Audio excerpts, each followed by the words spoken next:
Olá pessoal, hoje a gente vai falar um pouquinho a respeito de uma peça prática que caiu no exame de ordem, que foi um recurso de apelação.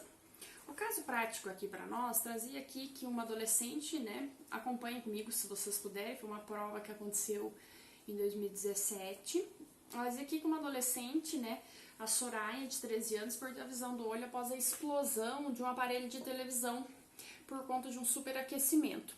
O que aconteceu, vinha descrevendo no problema aqui, que a televisão tinha sido comprada 2 meses antes pela mãe da vítima. Então, o que são fatores interessantes para que nós, que a gente coloque em destaque aqui? Que a Soraya era uma adolescente de 13 anos, que o equipamento foi comprado 2 meses antes pela mãe, tá? E a questão do superaquecimento, por conta de ter permanecido ligado e a perda da visão, tá? Decorridos 7 anos do ocorrido, em junho de 2016, a vítima, ou seja, Soraya, que em 2009 tinha 13 anos, ou seja, 7 anos depois, a Soraya hoje ela tem 20 anos, tá? Então anotem aí, 20 anos a Soraya tem. 20 anos, tá? Decorridos 7 anos do acidente, a vítima propõe indenização por danos morais e estéticos em face do fabricante. Outro fator que nos interessa aqui, danos morais e estéticos, tá? Na petição, a autora alegou que sofreu dano moral e estético em razão do acidente de consumo, atraindo a responsabilidade pelo fato do produto, tá? Fato do produto, isso é importante a gente destacar porque a gente está falando de um defeito. Por que nós falamos de um defeito aqui? Isso é importante porque há uma diferenciação muito grande entre vício e defeito em matéria de direito do consumidor, tá? Vício, vamos pensar num problema assim mais singelo, mais simples, tá? Que não afete a integridade física corporal da vítima. Isso acontece quando a gente está diante de um defeito. Imagina que um ventilador, ele tá ligado lá, sabe aqueles ventilador de teto? Ele solta uma hélice por um problema do fabricante, cai e quebra. Isso é um vício do produto. Mas e se aquele ventilador, por um problema da hélice, cai, quebra e atinge o consumidor? Acaba lesionando o seu braço, perna, o que quer que seja, mas uma parte do seu corpo. Nós estaremos falando de um defeito por conta da gravidade da situação. Toda vez que nós falarmos de defeito, nós vamos verificar isso na legislação como fato do produto ou do serviço, tá? Professora, aonde nós encontramos esta referência? Venham comigo lá no Código de Defesa do Consumidor e observem a este respeito, tá? Gostaria que vocês pegassem ali do artigo 12 em diante, que tá falando responsabilidade pelo fato do produto e do serviço, tá bom? Então diz ali que o fabricante e o produtor, o construtor, nacional, estrangeiro, importador, respondem independentemente da existência de culpa, tá? Porque eu tô falando de uma responsabilidade civil objetiva, tá bom? Que não precisa ter comprovação da culpa. Responde independentemente da existência de culpa pela reparação dos danos causados aos consumidores por defeitos decorrentes do projeto, fabricação, construção, montagem, fórmula, manipulação, mesmo apresentação, condicionamento dos produtos, bem como por informações insuficientes ou inadequadas sobre sua utilização. Esta é a redação do caput do artigo 12, tá? Isso é muito importante para nós, porque veja bem, aqui eu tenho a responsabilidade do fabricante, ela não depende da culpa dele. E ele vai responder por um fato do produto, ou seja, por um defeito, por algo que aconteceu, por um processo de fabricação, que isso, estaria dentro do nosso caso concreto, a montagem ou mesmo a questão da manipulação, fórmula de utilização daquele produto por uma falha do fabricante, tá? Então anotem aí o artigo 12 que vai ser muito importante para nós, porque nós estamos falando de responsabilidade civil dentro de direito do consumidor, uma responsabilidade respaldada pelo direito do consumidor, não deixa de ser uma responsabilidade civil, mas destacamos que aqui nós estamos falando de responsabilidade objetiva, independentemente da análise de culpa. Basta eu demonstrar que houve o dano ao consumidor e que esse dano decorreu de uma ação do fabricante, tá? Daí, continuando aqui o caso prático, ele diz que a autora pediu 50 mil reais de indenização, tá? A título de dano moral e 50 de dano estético, beleza. Daí vem ali, realizou a juntar de todas as provas documentais e tal, tranquilo. O que aconteceu para nós aqui é que ela já apresentou o laudo pericial, isso é importante, porque nós estamos falando aqui de uma prova pré-constituída e também da questão de possibilidade de julgamento antecipado da lide, tá? Então, ele aqui juntou todas as provas, inclusive o laudo elaborado na época, e apontou o defeito do produto, destacando a desnecessidade de dilação probatória. Olha aí que legal. Ou seja, possibilidade de julgamento imediato da ação, né? Daí, recebida inicial, o magistrado, daí é que o problema coloca aqui, da primeira vara civil da comarca Y. Veja bem, nesse caso aqui, ele não tá falando qual é a cidade nem nada, pessoal. Isso é muito importante. No exame de ordem, vocês vão ter que endereçar, então, para quem? Seletivo do senhor magistrado da primeira vara civil da comarca Y. Nossa, professora, mas que coisa estranha, né? Vai ficar assim? Sim, vai ficar dessa forma, porque o examinador, ele não colocou para vocês quem é, qual cidade é. Então, você não pode criar nenhum dado, você não pode criar informações que o problema não trouxe para vocês, tá? Daí ele diz ali, determinou a citação da ré e após oferecida a contestação, na qual não se requereu produção de provas, decidiu proferir o julgamento antecipado, decretando improcedentes pedidos da autora. Veja bem, a fabricante, ela contestou, mas não requereu nenhuma produção de provas. A parte autora já havia apresentado as provas documentais, laudos periciais a respeito do fato. Nessa situação, como eu disse há pouco, é muito possível que haja julgamento antecipado da lide. Realmente foi o que o magistrado fez. Decidiu proferir julgamento antecipado, mas o que aconteceu? Ele decretou a improcedência dos pedidos da autora, com base em dois fundamentos. Primeiro, porque ele disse que não havia relação de consumo com consequente inaplicabilidade do Código de Defesa do Consumidor. Daí ela alega que a vítima, no caso a autora, né, em sua inicial, não participou pois a vítima, a autora da ação, não participou da relação contratual com a ré, disse que foi sua mãe que adquiriu o produto na época. Pessoal, com relação a esse ponto específico do magistrado, se eu estou falando de uma apelação, eu preciso rebater esse ponto, né? Porque foi o motivo que ensejou a improcedência da minha ação.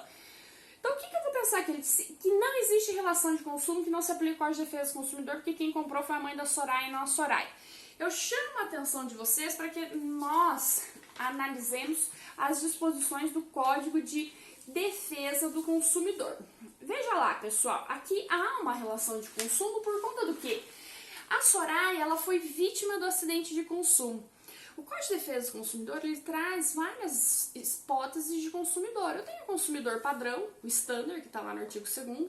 Eu tenho o consumidor que ele é o consumidor vítima do acidente de consumo, né? Que é o caso, é um consumidor considerado equiparado. Esse consumidor, quem que é? Ora, são pessoas que não adquiriram propriamente o produto do fabricante, mas foram atingidas por conta de alguma falha naquele produto. Imagina o freio de um automóvel que falha e acaba atingindo um cidadão em via pública. Ou seja, o motorista acaba atropelando o cidadão. Ora, eu sou dona do carro, mas eu acabo atropelando a Mariazinha que está passando. Ela foi vítima do acidente de consumo se eu tiver em mente que houve uma falha técnica do freio no meu veículo, por um problema da empresa, da fabricante. A Mariazinha comprou o carro? Não, mas ela sofreu as consequências dentro daquela relação de consumo. Não sou eu, mas é ela, tá? Qual consumidor que é esse, professor? Olha, esse é o consumidor equiparado. Equiparado qual? É o consumidor chamado vítima do acidente de consumo. O consumidor bystander, que não está dentro do consumidor padrão. Nós encontramos isto onde? Lá no artigo 17 do Código de Defesa do Consumidor. Então, nós conseguimos afastar a arguição do magistrado de que ela não é consumidora, porque não existe relação de consumo, com base no artigo 17 do Código de Defesa do Consumidor, que vai dizer para nós o quê? O artigo 17 traz lá que, para os efeitos desta seção, equiparam-se aos consumidores todas as vítimas do acidente, né? Todas as vítimas do evento, tá? Eu sugiro para quem tiver dúvidas a respeito dessa temática que efetue a leitura da obra do professor Risato Nunes. Vai falar um pouquinho sobre isso. Tem um outro livro, professora, que fala sobre essa questão das hipóteses de consumo, as espécies de consumidor? Claro, todos os autores de direito do consumidor discorrem a respeito das espécies de consumidor, tá? É uma questão já pacificada, tranquila, né? Não tem muitas discussões a respeito disso. O caso, na verdade, prático apresentado pela OAB é para trazer ali em tela uma discussão que hoje, dentro dos tribunais, ela já está, inclusive, afastada. Afastada em que sentido, professora? Ora, pois há a previsão da legislação de que aquele que sofre os danos de uma relação de consumo também se equipara ao consumidor, em que pese não seja ele que tenha adquirido propriamente o produto ou o serviço, tá? Então aí a gente descaracterizou o primeiro argumento da sentença. Qual que é o segundo argumento ali da sentença para a improcedência dos pedidos da autora? Que a prescrição da pretensão autoral em razão do transcurso do prazo de 3 anos, previsto no artigo 206, parágrafo 3º, inciso 5 do Código Civil. Pessoal, vamos lá no Código Civil, dá uma olhadinha nessa disposição aqui, tá? A primeira coisa que eu posso adiantar para vocês é que nós temos um prazo específico previsto no Código de Defesa do Consumidor. Se eu tenho lei específica regulamentando, não há por que nós falarmos na aplicação do Código Civil, tá? Mas ainda assim eu acho interessante nós trazermos isso à tona, porque foi o argumento invocado pelo magistrado no caso prático apresentado pela OAB.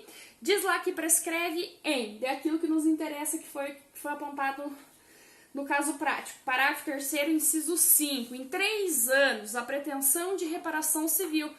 Beleza, tá certo, eu entendo, tá aqui. E o magistrado julgou a improcedência do pedido com base nesses 2 argumentos. Prescrição inexistente de relação de consumo. Por conta disso que a Soraya te procurou. Tá, primeira coisa, pessoal. Com relação à questão do fato dela ser consumidora, isso já ficou claro, nós conseguimos narrar isto com base no artigo 17 do Código de Defesa do Consumidor, que ela foi vitimada, né, com o fato lá do produto. A prescrição, pessoal, quando eu tô falando do Código de Defesa do Consumidor, nós vamos falar uma prescrição de 5 anos, mas poxa vida, aonde que tá isso no Código de Defesa do Consumidor? Pessoal, gostaria que vocês pegassem junto comigo e fossem lá no artigo 27 do CDC. No artigo 27, pessoal, ele vai estar falando sobre aquilo que realmente nos interessa. Prescreve em 5 anos a pretensão à reparação pelos danos causados pelo fato do produto ou do serviço, iniciando-se a contagem do prazo a partir do conhecimento do dano e de sua autoria. Beleza, então a gente já sabe que o prazo é 5 anos e não 3, mas vamos lá. O fato não aconteceu em 2009 e ela não entrou com a ação em 2016, tem outro apontamento. Professora, olha, aqui, o que está acontecendo? Já está prescrito também, professora, porque já aconteceu, já passou 5 anos, né? Foi 2009, nós estamos em 2016, não foi? Tá, beleza. Só que aqui, pessoal, a gente tem uma outra situação que a gente precisa trazer à tona aqui. Eu quero que vocês olhem o artigo 198 do Código Civil comigo, por favor. Se nós formos lá para o artigo 198, vejam que nós estamos falando de um problema que envolve várias disposições do Código Civil e também do CDC e também do Código de Processo Civil. Olha lá, não corre a prescrição. Daí não corre a prescrição com relação a quem e ao que, né? Vamos ver aqui, não corre a prescrição, daí eu quero que vocês observem aqui comigo, contra os incapazes de que trata o artigo 3º. Então vamos lá no artigo 3º, o que está falando no artigo 3º? Aqui nós estamos fazendo uma dança das cadeiras aqui no Código Civil. Então, eu tô lá no 198, do 198, inciso 1, diz que não corre a prescrição contra aqueles que estão descritos no artigo 3º do Código Civil. Eu vou lá para o artigo 3º, ele diz lá, são absolutamente incapazes de exercer pessoalmente os atos da vida civil os menores de 16. Aqui a gente chegou naquilo que interessa, tá? Quantos anos a Soraya tinha? 13 anos.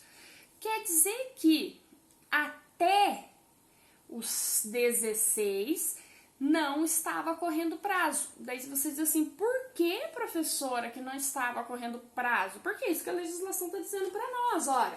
São absolutamente capazes de ser usados da vida civil os menores de 16. Artigo 3º. Vamos lá para o 198 de novo. Olha o que ele diz. Olha lá. Vamos lá, deixa eu voltar nele aqui. Não corre a prescrição contra os incapazes de que trata o artigo 3º. O legislador, ele disse que não corre a prescrição até os 16 anos só. A partir dos 16, ela vai correr, tá? Se ela ingressou com a ação quando ela tinha 20 anos, o que a gente tem aqui?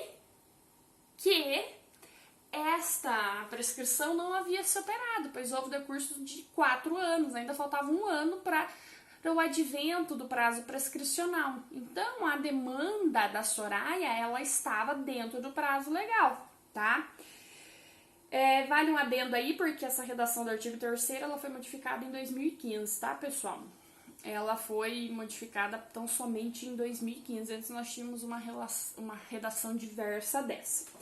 Então, o que eu vou ter que colocar aqui no nosso caso prático? Primeiro, que a ação aqui adequada é o recurso de apelação com base no artigo 1009 do Código de Processo Civil, buscando a tutela integral do interesse da autora, ou seja, impugnar totalmente a sentença cada um dos capítulos, ou seja, a inexistência de relação de consumo e a prescrição. Destacar que há relação de consumo com base no artigo 17 e também que é possível julgamento antecipado do mérito da mesma forma, tá? Sem necessidade de retorno dos autos à instância inferior. Por que eu estou dizendo isso? Porque pode acontecer do tribunal devolver os autos para que haja instrução do processo, porque aqui eu tive o julgamento antecipado pelo juiz da COC, ou seja, pelo magistrado. Então o tribunal pode devolver para que o processo seja instruído. Pessoal, não é esse o caso aqui. Professora, por que não é esse o caso? Veja bem, as provas são todas documentais e já estão acostadas aos autos. Então, você tem que pedir o julgamento do mérito pelo próprio tribunal, para que não haja o retorno dos autos sem o julgamento do mérito. Então, você tem que pedir ali que haja reforma da sentença, pugnar pela total procedência do recurso de apelação, examinando todas as questões existentes nos autos, sem devolver os autos ao juiz de primeiro grau, para que o tribunal já julgue. Professor, onde que eu vou fundamentar isso? No artigo 1013, parágrafo 4º do CPC. Na sequência, o que vocês vão fazer? Na sequência, vocês vão sustentar que existe relação de consumo, que essa relação de consumo é amparada pelo artigo 17 do Código de Defesa do Consumidor, porque a autora, ela foi vítima do acidente de consumo e o fabricante, ele deve responder pelo defeito do produto, deve responder pelo dano moral e pelo dano estético, tá? O fato de não ter sido ela quem comprou o produto propriamente, isso não afasta a qualidade dela de consumidora, como eu já disse isso para vocês há pouco. Ela é consumidora na forma do artigo 17. Ela é uma consumidora equiparada, tá?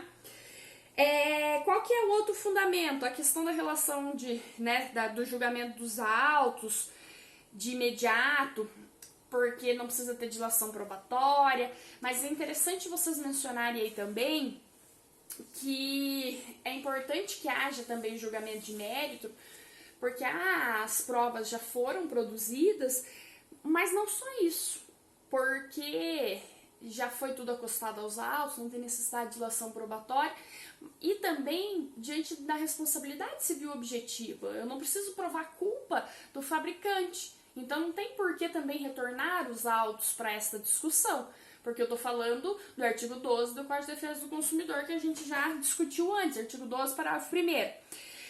O que ainda tem aqui? A questão da prescrição. Eu tenho que deixar claro, ou seja, pedir que haja reforma da sentença nesse aspecto, dizendo que a prescrição não corre com relação a absolutamente incapaz. Isso está na onde, professor? Artigo 198, inciso 1 do Código Civil. Então, o termo inicial do prazo prescricional de 5 anos, ele começou a contar quando a Soraya fez 16 anos, ou seja, em 2012, tá? Quando ela se tornou relativamente capaz, né? Aí, vejam que eu disse relativamente, tá? Até isso é uma expressão que gera muita discussão, diz assim, relativamente capaz, né? Mas, né, eu tô querendo dizer que ela é relativamente incapaz, tá bom? Então, toma cuidado com isso, tá? Porque ela, né? eu saí daquela questão do absolutamente incapaz. Então aqui a prescrição, pessoal, ela é regulamentada pelo Código de Defesa do Consumidor com base no artigo 27 e fala em 5 anos para nós. Então a análise é do artigo 27 acumulado com o artigo 198, inciso 1. Sendo assim, o prazo prescricional, ele apenas se efetivaria em 2017 e a ação foi proposta em 2016, então dentro do prazo estabelecido na legislação. Então não há que se falar em prescrição, tá? Ao final de tudo isso, rebatendo todos esses pontos da sentença, vocês vão requerer aquilo que vocês já mencionaram no início, que vocês querem reforma da sentença, conforme, né, vocês vão colocar ali fundamentos adiante expostos. Daí vocês vêm decorrendo cada ponto da sentença, ou seja, cada capítulo, porque no recurso de apelação vocês têm que pontuar exatamente aquilo que vocês querem recorrer e atacar ponto por ponto. É necessário atacar cada disposição elencada pelo magistrado que você almeja a reforma pelo tribunal. Se você não fala, o tribunal não vai se manifestar. Então você tem que pontuar tudo. Aqui nesse caso específico, uma situação muito importante era destacar o quê? Que você queria o julgamento do mérito pelo tribunal e que não devolvesse os autos à origem, tá? Aqui no final, então, você requerer a reforma da sentença para quê? Para que o seu pedido inicial, vejam bem, qual o pedido? Ou seja, que a empresa fosse condenada à indenização por danos morais e danos estéticos, 50 mil em cada um.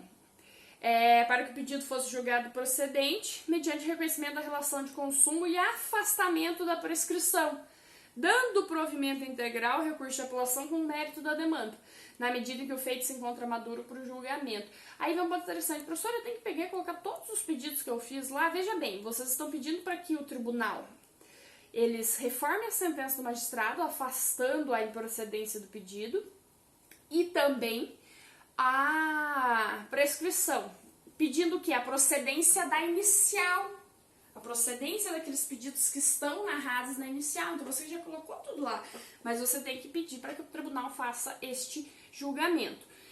Pessoal, tomar cuidado, né, na hora que for fazer endereçamento. Aqui eu tô falando aqui do juiz lá da comarca Y. Veja bem, o endereçamento da petição de interposição do recurso, a interposição ela é direcionada ali ao magistrado, né? Você está interpondo um recurso, as razões elas são endereçadas ao Tribunal de Justiça. Quem faz esse juízo de apreciação preliminar de um recurso é o juiz ACO, ele que vai verificar, por exemplo, tempestividade, né, do seu recurso, para ver se o seu recurso, sendo tempestivo, pode ser apreciado pelo tribunal, tá? Questão de cabimento e adequação também é discutida, então o endereçamento à petição de interposição vai para o juízo e depois a gente vai falar das razões recursais propriamente que devem ser endereçadas ao Tribunal de Justiça respectivo. Professora, aqui eu não tenho qual é o tribunal de que estado. Você não vai pôr. Você vai ter que endereçar para o tribunal, mas você não vai colocar para qual tribunal, você não sabe para quem que é, tá? Então, você vai ter que colocar ali, excelentíssimo, né, desembargadores do Tribunal de Justiça, tal, xxx, pontinho, pontinho. Normalmente põe esses 3 pontinhos. Você vai colocar lá colenda Câmara Recursal, colenda Turma, egrégio Tribunal de Justiça, ínclitos julgadores, são expressões muito interessantes para você colocar ali. Colocar do lado esquerdo, destaque ali o número dos autos, quem é o apelante, quem é o apelado, né? Isso dos autos de origem, para daí começar. Qualifica a parte, daí aqui vocês até podem usar aquela expressão já qualificada nos autos, né, de origem.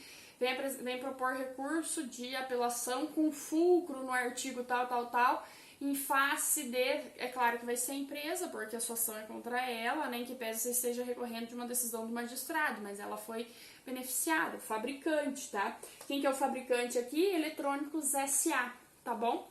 Então toma cuidado com esses detalhes e eu espero que vocês tenham gostado da nossa aula de hoje. Para quem gostou, dá um like, se inscreva no canal e a gente se vê na próxima.